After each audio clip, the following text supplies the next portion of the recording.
Hi friends, welcome to my channel. First time ನನ್ನ channel ನೋಡ್ತಿದ್ರೆ subscribe ಮಾಡ್ಕೊಳ್ಳಿ friends.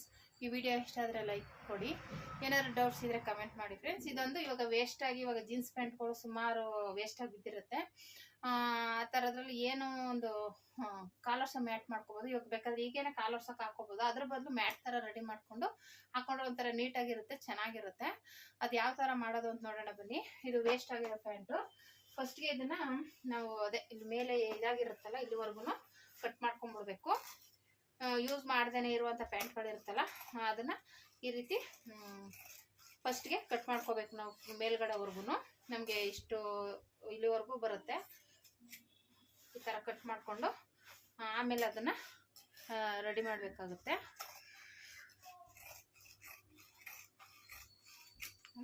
ಈ ಥರ ತೆಗೆದುಬಿಡೋಣ. ಈ ಥರ ಒಂದು 2-3 ಪ್ಯಾಂಟ್ನ ಕಟ್ ಮಾಡ್ಕೊತೀನಿ.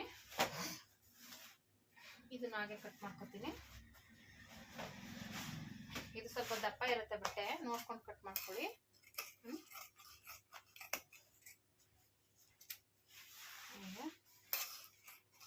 ಈಗ ಮಾಡೋದ್ರಿಂದ ನೀಟಾಗಿರುತ್ತೆ, ಆಮೇಲೆ ನಮಗೆ ಚೆನ್ನಾಗಿ ಕಾಣಿಸುತ್ತೆ ಅಂತ ಅಷ್ಟೇ. ಇವಾಗ ಇದು ಹೀಗಿರುತ್ತಲ್ಲ, ಇವಾಗ ಇದನ್ನ ಮಧ್ಯಕ್ಕೆ ಕಟ್ ಮಾಡ್ಕೊತೀನಿ. ಈ ಕ್ರಾಸ್ ಇದೆಯಲ್ಲ ತೆಗೆದ್ಬಿಡ್ತೀನಿ. ಇದನ್ನ ತೆಗೆದ್ಬಿಟ್ಟು ಇಲ್ಲಿಗೆ ಕಟ್ ಮಾಡ್ಕೊತೀನಿ. ಕಟ್ ಮಾಡ್ಕೊಂಡಿದ್ದೀನಿ 2 ಪೀಸು. ಇದು ಅಷ್ಟೇ.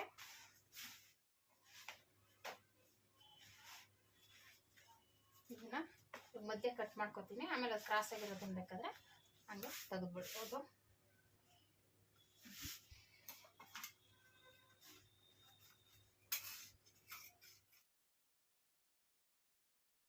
ಇವಾಗ ಕೆಲವೊಂದ್ಸಲ ಹಾಗೇನೆ ಹಾಕ್ತೀವಿ ನಾವು ಕಾಲರ್ಸಕ್ಕೆ. ಆಗ ಹಾಕೋಬೋದು. ಈ ಥರ ಕಟ್ ಮಾಡಿಕೊಂಡು ಮಿಷಿನ್ ಇದ್ರೆ ಈ ಥರ ಫಸ್ಟ್ಗೆ ಇದ್ರೆ ಕಟ್ ಮಾಡಿಕೊಂಡು ಸ್ಟಿಚ್ ಮಾಡ್ಕೋಬೇಕು. ಸ್ಟಿಚಿಂಗ್ ಹೇಗೆ ಮಾಡೋದು ಅಂತ ತೋರಿಸ್ತೀನಿ. ಫಸ್ಟ್ಗೆ ಇವಾಗ ಇದನ್ನ ಈಗ ಕಟ್ ಮಾಡ್ಕೊತೀನಿ.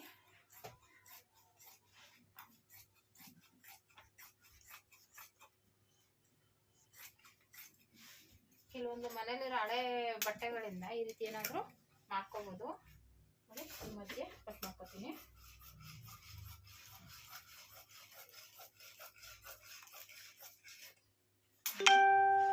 ಈ ಕಡೆ ಇದು ಕ್ರಾಸ್ ಆಗಿ ತೆಗೆದ್ಬಿಡೋಣ. ಯಾಕೆಂದ್ರೆ ಗಂಟಿದೆ ಅಂತ ಅಷ್ಟೇ.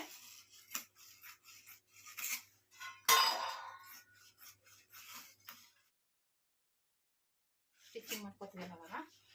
ಹಾಗೆ ಇದೊಂದು, ಹಾಗೆ ಇದೊಂದು ಪೀಸು, ಇದೊಂದು ರೆಡಿ ಆಯಿತು.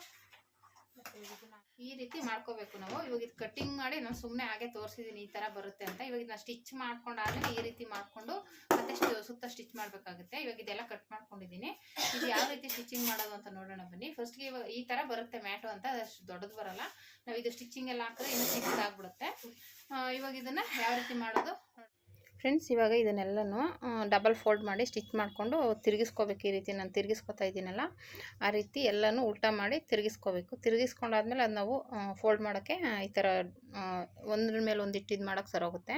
ಎಲ್ಲ ಪೀಸನ್ನು ಅಷ್ಟೇ, ಎಲ್ಲನೂ ಅದೇ ರೀತಿ. ನಾನು ಇವಾಗ 2 ಪ್ಯಾಂಟ್ ಕಟ್ ಮಾಡ್ಕೊಂಡಿದ್ದೀನಿ. 2 ಪ್ಯಾಂಟನ್ನು ಅಷ್ಟೇ. ಅದು ನಾನೇ ಒಂದೇ ಅಳತೆ, ಸುಮ್ಮನೆ ಕಣ್ಣಳತೆಲ್ಲ ಕಟ್ ಮಾಡಿರೋದು. ಇಷ್ಟು ಇಂಚು ಅಂತ ಏನು ತೊಗೊಂಡಿಲ್ಲ. ಒಂದು ಅಳತೆಯಲ್ಲಿ ಕಟ್ ಮಾಡಿ ಅದನ್ನು ಎರಡು ಫೋಲ್ಡ್ ಬರುತ್ತೆ. ನಾವು ಒಂದೊಂದು ಪೀಸ್ ಬಂದ್ಬಿಟ್ಟು ಡಬಲ್ ಫೋಲ್ಡ್, ಅದನ್ನ ಒಂದು ಕಡೆ ಸ್ಟಿಚ್ ಮಾಡಿ ಇನ್ನೌಟ್ ಮಾಡಿ ಸ್ಟಿಚಿಂಗ್ ಒಳಗಡೆ ಹೋಗುತ್ತೆ. ಮೇಲ್ಗಡೆ ಏನು ಸ್ಟಿಚಿಂಗ್ ಬರಲ್ಲ. ಆವಾಗ ಏನಾಗುತ್ತೆ, ನಮಗೆ ಸ್ಟಿಚಿಂಗ್ ಒಳಗೋಗುತ್ತೆ, ಕಿತ್ತೋಗೋದು ಇಲ್ಲ. ನೀಟಾಗಿ ಅದ್ರ ಮೇಲೆ ಇನ್ನೊಂದು ಸ್ಟಿಚ್ ಹಾಕೊಂಡ್ಬಿಟ್ರೆ ನೀಟಾಗಿರುತ್ತೆ. ಈ ರೀತಿ ಎಲ್ಲ ಪೀಸನ್ನು ಅದೇ ರೀತಿ ರೆಡಿ ಮಾಡ್ಕೋಬೇಕು. ನೋಡಿ, ಈ ರೀತಿ ಸೂಜಿಗೆ ದಾರ ಹಾಕೊಂಡು ನಾವು ಡೋರಿಗೆ ತಿರುಗಿಸ್ತೀವಲ್ಲ ಆ ರೀತಿ ಮಾಡ್ಕೋಬೇಕು. ಇದೇನು ತಿರುಗಿಸ್ಕೋಬೋದು, ದಪ್ಪ ಇರುತ್ತೆ. ಆದರೆ ಬಟ್ಟೆ ಸ್ವಲ್ಪ ಮಂದ ಇರೋದ್ರಿಂದ ತಿರ್ಸೋಕ್ಕೆ ಸ್ವಲ್ಪ ಕಷ್ಟ ಆಗ್ಬೋದು. ಸ್ವಲ್ಪ ನೋಡ್ಕೊಂಡು ತಿರುಗಿಸ್ಕೊಳ್ಳಿ. ತಿರುಗಿಸಾದ್ಮೇಲೆ ಮಾಮೂಲಿ ಮೇಲೆ ಒಂದು ಸ್ಟಿಚ್ ಹಾಕೊಂಬಿಡಿ. ಯಾಕೆಂದರೆ ಸ್ಟಿಚ್ ಹಾಕಿರ್ತೀವಲ್ಲ ಒಳಗಡೆ ಗಂಟು ಥರ ಆಗಬಾರ್ದು ಅಂತ ಅದ್ರ ಮೇಲೆ ಒಂದು ಸ್ಟಿಚ್ ಹಾಕೊಂಡ್ಬಿಟ್ರೆ ನಮಗೆ ಇಟ್ಟು ಫೋಲ್ಡ್ ಮಾಡೋಕ್ಕೆ ನೀಟಾಗಿ ಕೂತ್ಕೊಳ್ಳುತ್ತೆ, ಫಿನಿಶಿಂಗ್ ಬರುತ್ತೆ ಅಂತ ಅಷ್ಟೇ. ಈ ರೀತಿ ಎಲ್ಲ ಪೀಸು ಹಿಂಗೇ ನೋಡಿ ಇದೇ ರೀತಿ ಎಲ್ಲರೂ ಸ್ಟಿಚ್ ಮಾಡ್ಕೋಬೇಕು. ಸುಮಾರು ನಾನು 2 ಪ್ಯಾಂಟ್ ಕಟ್ ಮಾಡ್ಕೊಂಡಿದ್ದೀನಿ. ಒಂದಕ್ಕೆ ಸಾಕು. ಇನ್ನೂ ಚಿಕ್ಕದು ಬೇಕಂದರೆ ನೀವು ಇನ್ನೂ ಚಿಕ್ಕದು ಮಾಡ್ಕೋಬೋದು. ಒಂದರಲ್ಲಿ ಆರಾಮಾಗಿ ಒಂದು ದೊಡ್ಡದಾಗೇ ಬರುತ್ತೆ. ನೀಟಾಗಿ ಕಾಲರ್ಸೋಕ್ಕೆ ಚೆನ್ನಾಗಿರುತ್ತೆ. ಬೇಕು ಅಂದರೆ ನೋಡ್ಕೊಂಡು ಅದರಲ್ಲಿ ಲಾಸ್ಟಲ್ಲಿ ನೀವು ಚಿಕ್ಕದು ದೊಡ್ಡದು ಒಂಚೂರು 1-2 ಪೀಸ್ ಕಮ್ಮಿ ಮಾಡಿಕೊಂಡು ಮಾಡ್ಕೋಬೋದು. ದೊಡ್ಡದು ಬೇಡ ಅಂದರೆ ಒಂಚೂರು 2 ಪೀಸ್ ಕಮ್ಮಿ ಮಾಡಿ ಅಷ್ಟಕ್ಕೇ ಫೋಲ್ಡ್ ಮಾಡಿ ಸ್ಟಿಚಿಂಗ್ ಮಾಡ್ಕೋಬೋದು. ನಾನು ಎಲ್ಲ ಪೀಸನ್ನು ಇದೇ ರೀತಿಯೇ ನೋಡಿ ಇದು ಆ ಥರ ದಾರದಲ್ಲಿ ಸೂಜಿಗೆ ಹಾಕಿ ಅದನ್ನು ಡೋರಿ ತಿರುಗಿಸ್ತೀವಲ್ಲ ಆ ಥರ ತಿರುಗಿಸ್ತಾ ಇದ್ದೀನಿ. ಎಲ್ಲ ಪೀಸನ್ನು ಅದೇ ರೀತಿ ತಿರುಗಿಸ್ಕೊಂಡು ಸ್ಟಿಚ್ ಹಾಕೋಬೇಕು. ತಿರುಗಿಸ್ಕೊಂಡು ಸ್ಟಿಚ್ ಹಾಕಿದ ಮೇಲೆ ನಾವು ಅದನ್ನು ಕೆಳಗಡೆ ಒಂದು ಕಾಟನ್ ಪೀಸು ಯಾವುದಾದ್ರೂ ಸರಿ, ಇದೇ ಪೀಸು ಅಂತಲ್ಲ, ಒಂದು ಸ್ವಲ್ಪ ಇದನ್ನ ಇಟ್ಕೊಳ್ಳೋಕೆ ಒಂದು ಅಗಲವಾಗಿರೋ ಪೀಸ್ ಬೇಕು. ಒಂದು ವೇಸ್ಟ್ ಪೀಸ್ ಯಾವುದಾದ್ರೂ ಕೆಳಗಡೆ ಇಟ್ಕೊಳ್ಳಿ. ಇವಾಗ ಡ್ರೆಸ್ಸು, ಟಾಪು ಇಲ್ಲ ಪ್ಯಾಂಟ್ ಪೀಸಲ್ಲೇ ಕಟ್ ಮಾಡ್ಕೊಳ್ಬೇಕಂದ್ರೂ ಇಟ್ಕೋಬೋದು. ಅದು ಕೆಳಗಡೆಗೆ ನಮಗೆ ಇದನ್ನು ನಾವು ಜೋಡಿಸೋದಕ್ಕೆ ಅದು ಸಪೋರ್ಟ್ ಕೊಡಬೇಕು. ಅದು ಸಪೋರ್ಟ್ ಇದ್ದರೆ ನಾವು ಸ್ಟಿಚ್ ಮಾಡೋಕ್ಕೆ ಈಸಿ ಆಗುತ್ತೆ. ಇಲ್ಲಾಂದರೆ ಅದು ಸಪೋರ್ಟ್ ಕೊಡೋಕ್ಕಾಗಲ್ಲ. ಹಂಗೆ ಸ್ಟಿಚ್ ಮಾಡೋದಕ್ಕೆ ಕೂತ್ಕೊಳ್ಳಲ್ಲ ಅನ್ನೋದಕ್ಕೋಸ್ಕರ ಸಪೋರ್ಟ್ಗೆ ಕೆಳಗಡೆ ಕೊಡಬೇಕಾಗುತ್ತೆ ಆ ಪೀಸನ್ನು. ಅದನ್ನು ಕೊಟ್ಬಿಟ್ಟು ಆದಮೇಲೆ ನಾವು ಇದನ್ನು ಒಂದೊಂದು ಪೀಸನ್ನೇ ಒಂದ್ರ ಮೇಲೆ ಒಂದಿಟ್ಟು ಮಾಡ್ಕೋಬೇಕಾಗುತ್ತೆ. ನಾನು ಫಸ್ಟಿಗೆ ತೋರಿಸ್ತೇನೆ ನಾವು ಕಟ್ಟಿಂಗ್ ಮಾಡಿದಾಗಲೇ ಆ ಥರ ಮಾಡ್ಕೋಬೇಕು. ಆ ಥರ ಮಾಡ್ಕೊಂಡ್ಮೇಲೆ ನಾವು ನೀಟಾಗಿ ಫಿನಿಶಿಂಗ್ ಬರೋದು. ಇಲ್ಲ ಹಂಗೆ ಸ್ಟಿಚ್ ಮಾಡೋಕ್ಕೆ ಹೋದರೆ ಅದು ನೀಟಾಗಿ ಕೂತ್ಕೊಳ್ಳಲ್ಲ. ಆಮೇಲೆ ಆ ಕಡೆ ಈ ಕಡೆ ಓಲಾಗೋದು, ತೂತು ಥರ ಕಾಣಿಸುತ್ತೆ. ಅದಕ್ಕೋಸ್ಕರ ಸಪೋರ್ಟ್ ಕೊಟ್ಬಿಟ್ರೆ ನೀಟಾಗಿ ಕೂತ್ಕೊಳ್ಳುತ್ತೆ. ನಾವು ಕಾಲು ಒರೆಸ್ಕೊಳ್ಳೋಕ್ಕೆಲ್ಲ ಚೆನ್ನಾಗಿರುತ್ತೆ. ಆಮೇಲೆ ಸ್ಟಿಚಿಂಗ್ ಒಂದೊಂದು ಎಕ್ಸ್ಟ್ರಾನೇ ಡಬ್ಬ ಸ್ಟಿಚ್ ಹಾಕೊಂಡ್ಬಿಟ್ರೆ ಅದು ಬೇಗ ಹಾಳಾಗೋದಿಲ್ಲ, ನೀಟಾಗಿರುತ್ತೆ ಫ್ರೆಂಡ್ಸ್. ನೋಡಿ ಈಗ ಇಟ್ಕೊಂಡಿದ್ದೀನಿ 4 ಪೀಸು. ಈ 4 ಪೀಸನ್ನು ಈ ರೀತಿ ಇಟ್ಕೊಬೇಕು. ಮಧ್ಯದ್ದು ಲಾಸ್ಟ್ದು ತೆಗಿಬೇಕು. ಈ ರೀತಿ ಜೋಡಿಸ್ಕೋಬೇಕು.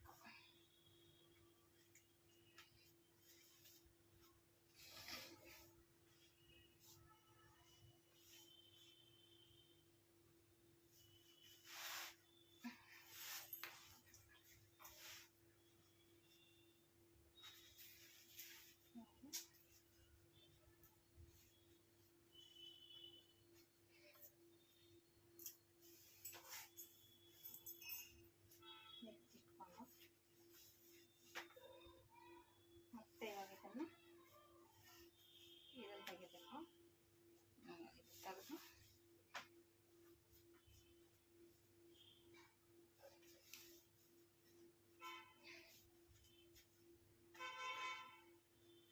ಇದು ಎಕ್ಸ್ಟ್ರಾ ಇರೋದು ಕಟ್ ಮಾಡ್ಕೋಬೇಕು.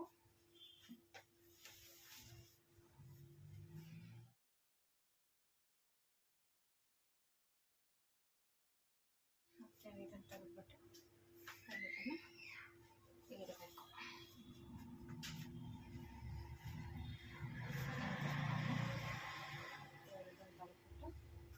ಈ ರೀತಿ ಒಂದು ಗ್ರಿಪ್ ಥರ ಕೊಡೋದಕ್ಕೆ ಇದೊಂದು ಟಾಪ್ ವೇಸ್ಟ್ ಟಾಪ್ ಇತ್ತು, ಇದ್ರಲ್ಲಿ ಕಟ್ ಮಾಡ್ಕೊತಾ ಇದ್ದೀನಿ. ಇದನ್ನು ಇದ್ರ ಮೇಲೆ ಇಟ್ಬಿಟ್ಟು ಇದನ್ನು ಸ್ಟಿಚ್ ಮಾಡ್ಕೊಳ್ಳೋದು. ಸ್ಟಿಚ್ ಮಾಡಿಕೊಂಡು ಸುತ್ತ ಸ್ಟಿಚ್ ಮಾಡಿದ್ರೆ ಆವಾಗ ನೀಟಾಗಿ ಫಿನಿಶಿಂಗ್ ಆಗಿರುತ್ತೆ. ಸುಮ್ಮನೆ ಈ ಥರ ವೇಸ್ಟ್ ಆಗಿರೋ ನೈಟಿ ಇಲ್ಲ ಟಾಪು ಆ ಥರದನ್ನು ಯೂಸ್ ಮಾಡ್ಕೋಬೋದು. ಇದು ಹಿಂಗೆ ಹೋದರೆ ಅಷ್ಟು ಸ್ಟಿಫಾಗಿ ಕೂತ್ಕೊಳ್ಳಲ್ಲ. ಈಗ ಇಟ್ಕೊಂಡ್ರೆ ಈ ರೀತಿ ಸ್ಟಿಫಾಗಿ ಕೂತ್ಕೊಳ್ಳುತ್ತೆ. ಈ ಕಡೆಯಿಂದ ಹಿಂಗೆ ಸ್ಟಿಚ್ ಮಾಡೋಕ್ಕೆ ಈಸಿ ಆಗುತ್ತೆ. ಇವಾಗ ಇದನ್ನು ಕಟ್ ಮಾಡ್ಕೊತೀನಿ ನಾನು.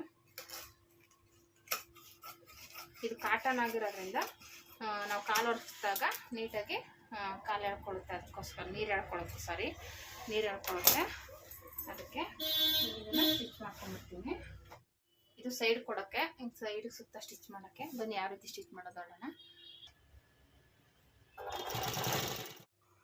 ಈ ರೀತಿ 4 ಪೀಸನ್ನು ಇಟ್ಕೋಬೇಕು. ಅದ್ರ ಮೇಲೆ 2 ಪೀಸ್ನ ಹಿಂದೆ ತೊಗೊಂಡು ಮಧ್ಯದಲ್ಲಿಟ್ಟು ಮತ್ತೆ 2 ಪೀಸ್ನ ಹಂಗೆ 2 ಪೀಸ್ ಈ ಮಧ್ಯ ಆ ಕಡೆ 1 ಪೀಸ್ ಬಿಟ್ಟು ನಾವು ಆ ಥರ ಜೋಡಿಸ್ಕೊಂಡು ಮಾಡ್ಕೋಬೇಕಾಗುತ್ತೆ. ಈ ರೀತಿ ಎಲ್ಲ ಪೀಸನ್ನು ಜೋಡಿಸ್ಕೊಂಡು ಸೈಡಲ್ಲಿ ಎಕ್ಸ್ಟ್ರಾ ಪೀಸ್ನೆಲ್ಲ ತೆಗೆದುಬಿಟ್ಟು ನೀಟಾಗಿ ಸ್ವಲ್ಪ ಬಟ್ಟೆ ದಪ್ಪ ಇರುತ್ತೆ ನೋಡ್ಕೊಂಡು ಕಟ್ ಮಾಡ್ಕೊಳ್ಳಿ.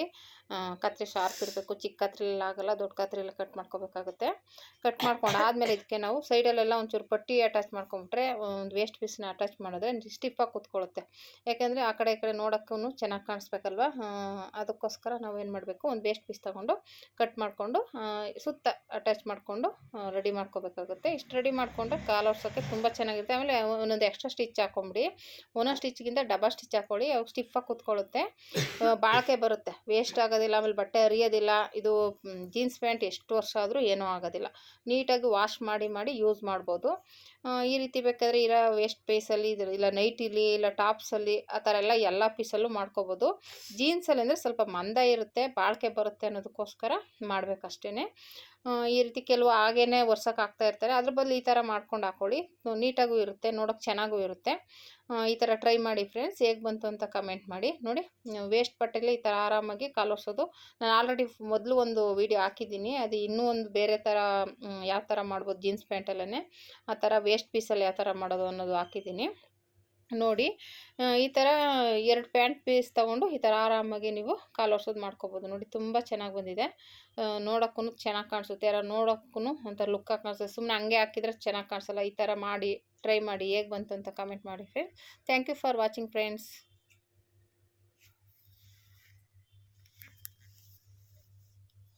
ಒಂದು ಶಾಪ್ ಏನೋ ಒಂದು